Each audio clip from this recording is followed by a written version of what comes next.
Эрхэм гишүүд ерөнхий сайд их хурлын даргалт өгүүлбэрийн мэндийг хүргэе. За таштаа даргаыг дэмжиж байгаа. Өнгөрсөн 4 жил хавилтаа тамцах газар сайн ажилласан.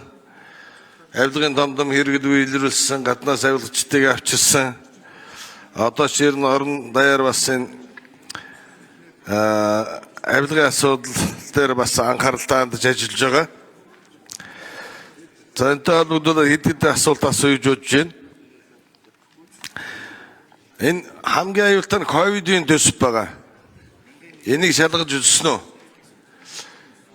Би ковидын дөрөөрөнд ажиллаж байсан тухайн эрүүл мэндийн дадлын ерөнхий газрын тайлангийн зөрүү нь 267 тэрбумаар зөрж ирсэн. За хамгаалах хэрэгцээхэн 71.3 тэрбум, вакцины 9 тэрбумаар 0.9 тэрбумаар зөрж ирсэн. За дараагийн асуудал нь улс төрийн аль нэг танаа мөрдөгчд комиссаруудад улс төрийн намын аль нэг намын нөлөөлөлд автаж одоо хэлмэгдэлсэн улсууд байна уу? Энэний тооцоо байна уу? Цагаатах ажлыг яаж зохион байгуулж байна?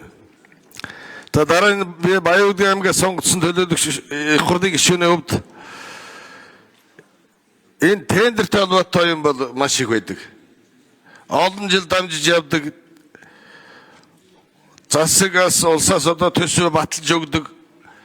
Аль нэг удирдах ажилтны нөлөөлөлд ороод тэгээд улсын ажил салгардаг. Жишээлбэл Хөхгөтл Цогоогогийн чиглэлийн 600 сая төсөвтэй Члэн кабелийн төсвийг 21 он тавьсан. Одоо хүртэл ашиглалтанд ороогүй. Том албан тушаал нөлөөлөх компани авсан. За хоёрдугаар хотхорын нөөцийн урхай эмнэлэг гэдэг тухайд 265 сая төгрөгөөр ингээд төсөв батал 85 сая төгрөг төсөв батлагдсан. Хотхор урхайд эмнэлэг сургууль цэцэрлэг байдаг. Урхайчд байдаг. Өдөрт нэг 100-аас 150 маш очдог. Энэ эмнэлгийн бариагийн улмаас энэ хойшлогдоод одоо нэг 7-8 жил болж байгаа. Эмнэлгийн дадан богдох чаданд өрсөн. Одоо төсвнөөс сөрөө тэрбум 600-700 сая болсон. Мөн Ногоон Урсумын биеийн тамир спорт комплекс байгаа бас. 6-7 жил болж байгаа. Мөдлөг төсвийн эхлээд тэрбум хагас байсан одоо нэг бараг 20 тэрбум болсон. Ийм юунуудыг шалгадаг байрна. Бас төсөвтэй хяналт хийдгүү гэдэг асууя.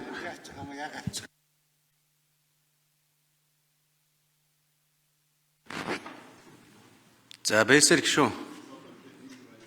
Үндсэндээ үг хэлчихлээ тийм ээ. За асуултанд таштаа дарга хариулъя. За Бэлсэр гişүүний асуултанд хариулъя.